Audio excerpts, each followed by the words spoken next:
Chants of anger and defiance echo through Tahrir Square.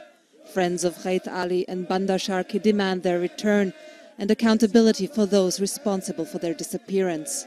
The two university students and demonstrators went missing on December 13th after they left Tahrir Square to meet an unknown person who had called to make a donation to their cause. Nobody has heard from them since. Is he kidnapped? Is he alive? Is he dead? We don't know. They both previously got assassination and arrest threats. The journey to find a missing person begins here at the Iraqi Lawyers Union. We accompany Ghaith's father, who traveled to Baghdad from the southern city of Karbala, as he registers his son's case. My son's name is Khaith Ali Hannoun. He lives in Karbala, but he's a university student in Baghdad and he came here to demonstrate, and he's peaceful, but he was taken and we don't know which side has him. The Iraqi Lawyers Union has provided free legal counsel in dozens of protest-related cases. Many have procedural violations.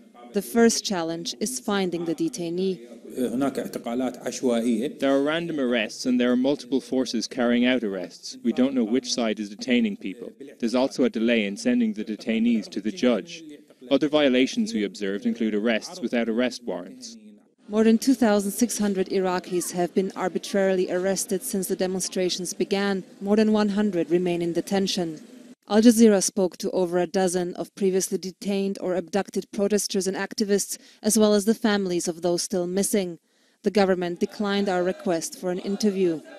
The bulk of arrests appear to be carried out by government forces, with protesters eventually brought before a judge and then released. But many cases can be characterized as enforced disappearances, often carried out by armed groups believed to be part of the popular mobilization forces. No matter what the case is, both seem to be part of a systematic crackdown aimed at silencing dissent.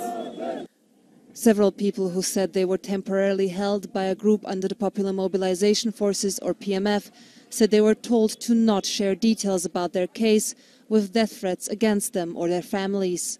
On December 6th, dozens of people were briefly abducted in central Baghdad by what many say were armed groups under the Popular Mobilization Forces. The paramilitary group has denied any involvement in the protests. This young man says he was blindfolded and held for hours in a tent. The scene was caught on camera and widely shared on social media. For his safety, we're not revealing his identity. They questioned me. How much money did you get to demonstrate? I told them I'm protesting for a goal. Crowds in Baghdad's Tahrir Square have grown sparse over the past weeks. People appear discouraged by the lack of results and increasingly scared to risk their freedom for a cause that might not turn in their favor.